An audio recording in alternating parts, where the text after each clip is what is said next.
Hello dear students.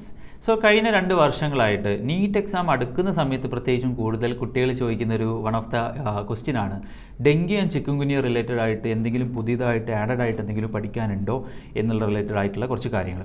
അപ്പോൾ നമ്മൾ സാധാരണഗതിയിൽ അതിൽ ഡീറ്റെയിൽഡ് ആയിട്ടുള്ള ഒരു വീഡിയോ ഒന്നും ചെയ്യണമെന്ന് വിചാരിച്ചതല്ല, പക്ഷേ കുറച്ചുകൂടെ മിസ്ലീഡിംഗ് ആയിട്ടുള്ള ഒരുപാട് വീഡിയോസ് നിങ്ങൾ യൂട്യൂബിൽ ഇത് റിലേറ്റഡ് ആയിട്ട് സെർച്ച് ചെയ്ത് കഴിഞ്ഞാൽ കാണാൻ പറ്റും. അപ്പോൾ അതിനൊരു ക്ലാരിറ്റി തരിക എന്നുള്ളതാണ് ഈ ഒരു വീഡിയോയുടെ ഉദ്ദേശം. അതിൻ്റെ മുന്നേ ആയിട്ട് അതിൽ പറയാനുള്ളൊരു കാര്യം എന്താണെന്ന് വെച്ചാൽ ഒരുപാട് ഒരു ഹ്യൂജായിട്ട് നിങ്ങൾ പഠിക്കേണ്ട ഒരു കാര്യമൊന്നും ഡെങ്കിയും ചിക്കൻ ഗുനിയയിൽ ഇല്ല എന്നുള്ളതാണ് ഫസ്റ്റ് തന്നെ സ്റ്റാർട്ടിങ്ങിൽ തന്നെ പറയാനുള്ളത്. പക്ഷേ ആ ഒരു ടോപ്പിക്, അതായത് ഡെങ്കിയും ചിക്കൻ ഗുനിയ എന്നുള്ളൊരു ടോപ്പിക്കിലോട്ട് കിടക്കുന്നതിന് മുന്നേ ആയിട്ട് നിങ്ങൾക്കറിയാം റീസെൻ്റ് ആയിട്ട് NCERT കുറച്ച് 1-2 മാറ്റങ്ങൾ +1ലും +2ലും വളരെ ഹ്യൂജ് ആയിട്ടുള്ളൊരു ഡിഫറൻസ് ഒന്നും വരാനില്ല. +1ലും +2ലും സാലൻ്റ് ആയിട്ട് വരുന്ന കുറച്ച് ചേഞ്ചസ് എന്തൊക്കെയാണെന്നുള്ളത് നമുക്ക് ആദ്യം ഒന്ന് കാണാം. അതിനുശേഷം നമ്മൾ ഈ വീഡിയോൻ്റെ എൻഡിൽ ജസ്റ്റ് ഡെങ്കിയും ചിക്കൻ ഗുനിയയിൽ എന്തൊക്കെ റിലേറ്റഡ് ആയ കാര്യങ്ങൾ നിങ്ങൾ ജസ്റ്റ് ഒന്ന് നോക്കി വെക്കണം എന്നുള്ളത് നമുക്ക് ഈ വീഡിയോൻ്റെ എൻഡിൽ നമുക്കൊന്ന് ഡിസ്കസ് ചെയ്യാം. സോ വിതൗട്ട് വേസ്റ്റിംഗ് ടൈം നമുക്ക് നമ്മൾ ഈ ഒരു ടോപ്പിക്കിലോട്ട് കിടക്കാം. ആദ്യം തന്നെ നമുക്ക് +1 റിലേറ്റഡ് ആയിട്ട് എന്തൊക്കെ മാറ്റങ്ങളാണ് പുതിയത് NCERT ഇൻട്രൊഡ്യൂസ് ചെയ്തത് എന്നുള്ളതാണ്. നമുക്കറിയാം cell the unit of life എന്നുള്ള ചാപ്റ്ററിൽ ആ ഫസ്റ്റ് പേജിൽ തന്നെ പെർട്ടിക്കുലർലി ആ ഒരു വാട്ട് ഈസ് എ സെൽ എന്നുള്ള ഭാഗത്ത് സെൽ തിയറി പറയുന്ന ഭാഗത്ത് ഇവിടെ ഒന്നും പ്രത്യേകിച്ച് ഒരു ചേഞ്ചും ഇല്ല.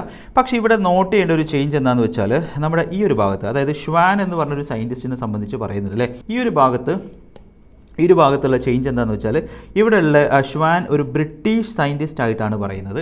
ബേസിക്കലി ഇതാണ് NCERT പുതിയൊരു ചേഞ്ച് ആയിട്ട് വരുന്നത്.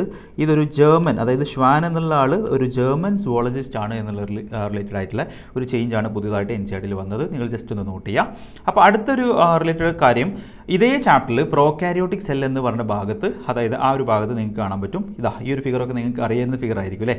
ഇതിൽ ചെറിയൊരു മാറ്റം മാത്രമേ ഉള്ളൂ കേട്ടോ. അതായത് the fluid matrix filling the cell cytoplasm എന്ന് പറയുന്നത് ശരിക്കും ഫ്ലൂയിഡ് അല്ല. നമുക്കറിയാം സൈറ്റോപ്ലാസം കറക്റ്റ് ഒരു ഫ്ലൂയിഡ് അല്ല, ഇതൊരു സെമി ഫ്ലൂയിഡ് ആണ് എന്നുള്ള റിലേറ്റഡ് ആയിട്ടാണ് ഈ ഒരു പെർട്ടിക്കുലർ ഭാഗത്ത് NCERT പുതിയൊരു കറക്ഷൻ വന്നിരിക്കുന്നത്. So that is semi fluid എന്നുള്ള രീതിയിലുള്ള ഒരു കാര്യങ്ങളാണ് വരുന്നത് കേട്ടോ. ഇതിലൊരു കാര്യം, ഞാൻ ഇത് റിലേറ്റഡ് ആയിട്ടുള്ള പുതിയ NCERT PDF നമ്മളെ ഒഫീഷ്യൽ വെബ്സൈറ്റിലൊന്നും കാണുന്നില്ല. പക്ഷേ +2 റിലേറ്റഡ് ആയിട്ടുള്ള പുതിയ NCERT PDF നമുക്ക് വന്നിട്ടുണ്ട്. അത് റിലേറ്റഡ് ആയിട്ടുള്ള കാര്യങ്ങളായിരിക്കും നമ്മൾ ഉദ്ദേശിക്കുന്നത്. സോ ഇവിടെ സെമി ഫ്ലൂയിഡ് എന്നുള്ള കാര്യം നിങ്ങളൊന്ന് നോട്ട് ചെയ്യാം. ഇനി നമ്മൾ എപ്പോഴും പ്രമാദമായത് കുട്ടികൾ എപ്പോഴും ഡൗട്ട് പറയുന്ന ഒരു ഭാഗമാണ് നമ്മുടെ റെസ്പിറേഷൻ ഇൻ പ്ലാന്റ്സ് എന്ന് പറഞ്ഞ ടോപ്പിക്കിലെ. നമുക്കറിയാവുന്ന കാര്യമാണ് ഓക്സിഡേറ്റീവ് ഫോസ്ഫോറിലേഷൻ്റെ ഭാഗത്ത് നിങ്ങൾക്ക് അറിയുന്ന കാര്യമാണ്. NCERT വേർഡിൽ, അതായത് സെൻറ്റൻസിൻ്റെ ഭാഗത്ത് പറയുന്നത് 4H+ ഇവിടുന്ന് നമ്മുടെ ഇൻ്റർമെംബ്രെയിൻ സ്പേസിൽ നിന്ന് 4H+ നമ്മുടെ മെട്രിക്സിലോട്ട് പോകുന്ന സമയത്ത്, അതായത് F0 പോർഷനിലൂടെ 4H+ പോകുന്ന സമയത്താണ് 1 ATP ജനറേറ്റ് ചെയ്യുന്നത് എന്നുള്ളൊരു കാര്യം പറയുന്നുണ്ട് അല്ലേ. പക്ഷേ ഫിഗറിൽ 2H+ എന്നേ കൊടുത്തിട്ടുള്ളൂ. അപ്പോൾ അതൊരു തെറ്റല്ലേ എന്നുള്ളത് കുട്ടികൾ സാധാരണഗതിയിൽ ചോദിക്കാറുണ്ട്. നിങ്ങൾ മനസ്സിലാക്കേണ്ട കാര്യം, ഇതൊരു തെറ്റ് തന്നെയാണ് എന്ന് NCERT ഇപ്രാവശ്യം അക്സെപ്റ്റ് ചെയ്തിട്ടുണ്ട്. അപ്പോൾ 2H+ എന്നുള്ളത് മാറ്റിയിട്ട് അവിടെ 4H+ എന്നുള്ളതിനെ NCERT തിരുത്തിയിട്ടുണ്ട് കേട്ടോ. So that is idea. അപ്പോൾ 4H+ എന്നുള്ളത് നിങ്ങൾ നോട്ട് ചെയ്യുക, 2H+ അല്ല. ഓക്കെ. സോ അടുത്തത് സ്കെൽറ്റൽ സിസ്റ്റം. ഇവിടെയും നമ്മൾ ലോക്കോമോഷൻ ആൻഡ് മൂവ്മെൻറ്റ് എന്നുള്ള ചാപ്റ്ററിൽ സ്ഥിരമായിട്ട് കുട്ടികൾ ചോദിക്കുന്ന സാധനമാണ്. സ്കള്ളിൽ ടോട്ടലി ഉള്ള ബോണ് 22 ബോൺസ് എന്നുള്ളത് NCERT പറഞ്ഞിട്ടുണ്ട്. ആൻഡ് തൊട്ടപ്പുറത്ത് തന്നെ കാണാം single U shaped bone hyoid and it is also included in the skull എന്നുള്ളൊരു വേർഡ് അല്ലേ. ആൻഡ് NCERT ഇപ്രാവശ്യം ചെയ്ത ഒരു കറക്ഷൻ എന്താണെന്ന് ചോദിച്ചു കഴിഞ്ഞാൽ it is also included in the skull എന്നുള്ള ഈ ഒരു പോർഷൻ NCERT എന്ത് ചെയ്തിട്ടുണ്ട്, ഒഴിവാക്കിയിട്ടുണ്ട് കേട്ടോ. സോ ഇത് NCERT ഡിലീറ്റ് ചെയ്തിട്ടുണ്ട് എന്നുള്ള കാര്യം മനസ്സിലാക്കുക. അപ്പോൾ സ്കള്ളിൽ ഹയോയിഡ് ബോൺ സ്കള്ളിൽ ഉൾപ്പെടുത്തിയിട്ടില്ല എന്നുള്ള കാര്യം, ആ രീതിയിൽ കാര്യങ്ങൾ നിങ്ങൾ മനസ്സിലാക്കിയാൽ മതി. Okay. So hyoid bone is not included in the skull. So totally സ്കള്ളിൽ 22 ബോൺസ് തന്നെയാണുള്ളത്. സോ ദാറ്റ് ഈസ് നമുക്കറിയാം 8 ക്രേനിയൽ ബോൺസ് ആണ് ഉണ്ടാവുക ആൻഡ് 14 ഫേഷ്യൽ ബോൺസ് ആണ് ഉണ്ടാവുക. സോ ടോട്ടലി 22 ബോൺസ് എന്നുള്ളത് കൃത്യമായിട്ട് കറക്റ്റ് ആണെന്നുള്ള കാര്യം നിങ്ങൾ മനസ്സിലാക്കുക. സോ മക്കളെ, ഇത്രയാണ് ശരിക്കും പറഞ്ഞു കഴിഞ്ഞാൽ നമ്മുടെ കെമിക്കൽ കോർഡിനേഷൻ ആൻഡ് ഇൻറ്റഗ്രേഷൻ എന്നുള്ള ചാപ്റ്ററിൽ ഇതും ഒരു ഫേമസ് ആയിട്ട് കുട്ടികൾ സാധാരണ ഗതിയിൽ ചോദിക്കുന്ന ഒരു സാധനമാണ്. കിഡ്നീൻ്റെ മുകളിലല്ലേ അഡ്രിനൽ ഗ്ലാൻഡ് ഉള്ളത്, പിന്നെ എന്താണ് NCERT ആൻറ്റീരിയർ പാർട്ട് എന്നുള്ളത് കൊടുത്തത് അല്ലേ. അത് NCERT മാറ്റിയിട്ടുണ്ട്. ആ ഒരു പാർട്ടിൽ NCERT പറഞ്ഞിരിക്കുന്നത് ദിസ് ഈസ് ആൻറ്റീരിയർ പാർട്ട് എന്നുള്ളത് എബോവ് എന്നുള്ള രീതിയിലോട്ട്. So 1 above each of the kidney, അല്ലെങ്കിൽ കിഡ്നിൻ്റെ മുകളിൽ superior pole of the kidney എന്നാണ് പറയുക. So if this is the കിഡ്നിൻ്റെ മുകളിലാണ് അഡ്രിനൽ ഗ്ലാൻഡ് എന്നുള്ള രീതിയിൽ, so that is above the kidney എന്നുള്ള രീതിയിൽ ഈ ഒരു കറക്ഷൻ വന്നിട്ടുള്ളതായിട്ട് നിങ്ങളൊന്ന് നോട്ട് ചെയ്യണം. സോ ആൻറ്റീരിയർ പാർട്ട് എന്നുള്ളത് ഒഴിവായി എബവ് എന്നുള്ള രീതിയിലാണ് കാര്യങ്ങൾ വരുന്നത്. ഓക്കെ. സോ ഇത്രയാണ് +1 റിലേറ്റഡ് ആയിട്ടുള്ള കറക്ഷൻ, ഇത്രയാണ് വരുന്നത്. ഇനി +2 റിലേറ്റഡ് ആയിട്ടുള്ള കറക്ഷൻ, ഇതിൽ നിങ്ങൾ മനസ്സിലാക്കേണ്ട കാര്യം +2 റിലേറ്റഡ് ആയിട്ട് പുതിയ PDF നമുക്ക് ഒഫീഷ്യൽ വെബ്സൈറ്റിൽ കിട്ടുന്നുണ്ട്.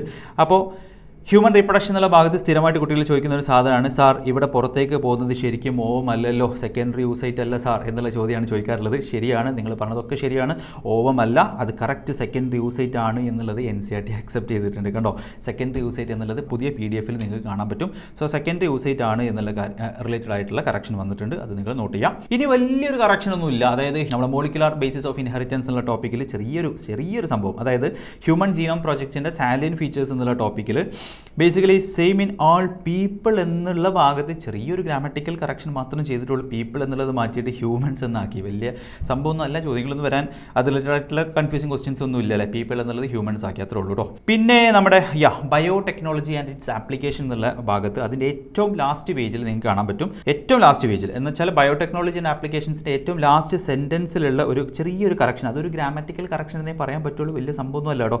അതായത് ഇവിടെ നിങ്ങൾക്ക് കാണാം, ഇവിടെ emergency provisions and research and development initiative എന്നാണ് കാണുന്നത് അല്ലേ. അത് NCERT ഒന്ന് ഗ്രാമറ്റിക്കലി ഒന്ന് മോഡിഫൈ ചെയ്തിട്ട് കൃത്യമാക്കി സെറ്റാക്കി വെച്ചിട്ടുണ്ട്. എന്നുവെച്ചാൽ patent terms of emergency provisions research and development initiatives എന്നുള്ള രീതിയിൽ ഒരു ഗ്രാമറ്റിക്കൽ കറക്ഷൻ NCERT ചെയ്തു. അത്രയേ ഉള്ളൂ. +2 റിലേറ്റഡ് ആയിട്ട് അത്രയും കാര്യങ്ങളേ വരുന്നുള്ളൂ. ഇനി നമ്മൾ വീഡിയോൻ്റെ സ്റ്റാർട്ടിങ്ങിൽ പറഞ്ഞ പോലെ നമ്മൾ വെയിറ്റ് ചെയ്ത സാധനം അല്ലേ, നമ്മൾ ഡെങ്കി ആൻഡ് ചിക്കൻ ഗുനിയയിൽ ഒരുപാട് കാര്യങ്ങൾ പഠിക്കാനുണ്ടോ എന്ന് ചോദിച്ചാൽ ഐ വിൽ സേ ഹ്യൂജ് ആയിട്ട്. നിങ്ങൾ 40 മിനിറ്റ്സ് 1 hour ഒക്കെയുള്ള വീഡിയോ ഒക്കെ ഞാൻ യൂട്യൂബിൽ സെർച്ച് ചെയ്ത സമയത്ത് കണ്ടു. മക്കളെ, അതിൻ്റെ ബാക്കിൽ നിങ്ങൾ പോകേണ്ട കാര്യമില്ല. നിങ്ങൾ എസ്പെഷ്യലി ഒരു ഡിഗ്രി ലെവലിലൊക്കെ പഠിക്കുന്ന സമയത്തോ അല്ലെങ്കിൽ നിങ്ങൾ MBBS ഒക്കെ പഠിക്കുന്ന സമയത്ത് മൈക്രോബയോളജി എന്നൊക്കെയുള്ള ടോപ്പിക്കിലൊക്കെ പഠിക്കുന്ന ഹ്യൂജ് കൺസെപ്റ്റുകളും കാര്യങ്ങളൊക്കെ ഡിസ്കസ് ചെയ്യുന്ന വലിയ വലിയ മിസ്ലീഡിങ് വീഡിയോസ് ഉണ്ട്. അതിലേക്ക് ഒന്നും നിങ്ങൾ പോകണ്ട. ഇത്രയും കാര്യങ്ങൾ ഇത് തന്നെ കുറച്ച് കൂടുതലാണെന്ന് ഞാൻ പറയുള്ളൂ. NCERT കൃത്യമായിട്ട് പറയുന്ന കാര്യം, ഒന്ന് ഡെങ്കി ആൻഡ് ചിക്കൻ ഗുനിയ ഇത് രണ്ടും കോസ് ചെയ്യുന്നത് വൈറസ് ആണ് എന്നുള്ള കാര്യം അല്ലേ. അപ്പോൾ ഡെങ്കി കോസ് ചെയ്യുന്ന വൈറസിന് ഡെങ്കി വൈറസ് എന്ന് വിളിക്കാം, ചിക്കൻ ഗുനിയ കോസ് ചെയ്യുന്ന വൈറസിന് ചിക്കൻ ഗുനിയ വൈറസ് എന്ന് വിളിക്കാം. രണ്ടും ഒരു RNA വൈറസ് ആണെന്നുള്ള കാര്യം ജസ്റ്റ് ഒന്ന് ആലോചിച്ച് വെച്ചോ, കുഴപ്പമില്ലല്ലോ, സിമ്പിൾ അല്ലേ. ആൻഡ് മക്കളെ, ഇത് സ്പ്രെഡ് ചെയ്യുന്ന മോസ്കിറ്റോ ഈഡീസ് മോസ്കിറ്റോ എന്ന് മാത്രമേ NCERT കൊടുത്തിട്ടുള്ളൂ. നമ്മൾ അതിനൊരു ക്ലാരിറ്റി കൊടുക്കുന്നു, ഫീമെയിൽ ഈഡീസ് ഈജിപ്റ്റി എന്നുള്ള ഒരു ക്ലാരിറ്റി നമ്മൾ കൊടുക്കുന്നു. രണ്ടിൻ്റെയും വെക്ടർ സെയിം ആണ്. അപ്പോൾ ഇതിനൊപ്പം തന്നെ നിങ്ങൾ ആലോചിക്കേണ്ട കാര്യം, നമ്മുടെ എലഫന്റിയാസിസ് ഓർ ഫൈലേറിയാസിസ് സ്പ്രെഡ് ചെയ്യുന്നത് ഫീമെയിൽ ക്യൂലെക്സ് മോസ്കിറ്റോ ആണെന്നുള്ള കാര്യം നിങ്ങൾക്ക് അറിയാം അല്ലേ. പിന്നെ നമ്മുടെ മലേറിയ NCERT ഡയറക്റ്റ് പറഞ്ഞിട്ടുണ്ട് ഫീമെയിൽ അനോഫിലസ് മോസ്കിറ്റോ അല്ലേ, ആ കാര്യം നമുക്ക് അറിയാവുന്ന കാര്യമാണ്. ഓക്കെ, അപ്പോൾ അതിനൊപ്പം തന്നെ നമ്മൾ ഫീമെയിൽ ഈഡീസ് ഈജിപ്റ്റി എന്നുള്ള ഈ സംഗതികളും നമ്മൾ നോട്ട് ചെയ്തു. ഇനി മക്കളെ, ഡെങ്കി ആൻഡ് ചിക്കൻ ഗുനിയയ്ക്ക് ഏതാണ്ട് സിംറ്റംസ് ആൾമോസ്റ്റ് സിമിലർ ആയിട്ടുള്ള കാര്യങ്ങൾ വരാം കേട്ടോ.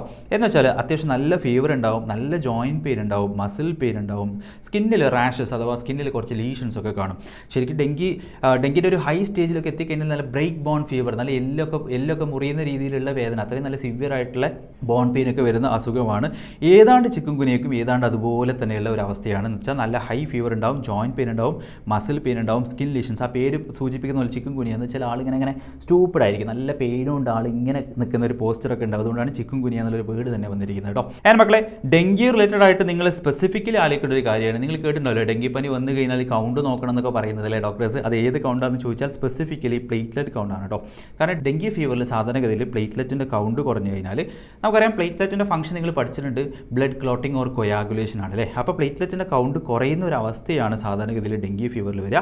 അപ്പോൾ പ്ലേറ്റ്ലെറ്റിൻ്റെ കൗണ്ട് കുറഞ്ഞു കഴിഞ്ഞാൽ ബ്ലഡ് ക്ലോട്ട് ചെയ്യാത്ത അവസ്ഥ വരും. ബ്ലഡ് ക്ലോട്ട് ചെയ്തിട്ടില്ലെങ്കിൽ ചെറിയ മുറിവ് വന്നു കഴിഞ്ഞാൽ തന്നെ നല്ല ബ്ലീഡിങ് വരുന്ന ഒരു അവസ്ഥയിലോട്ട് പോകും.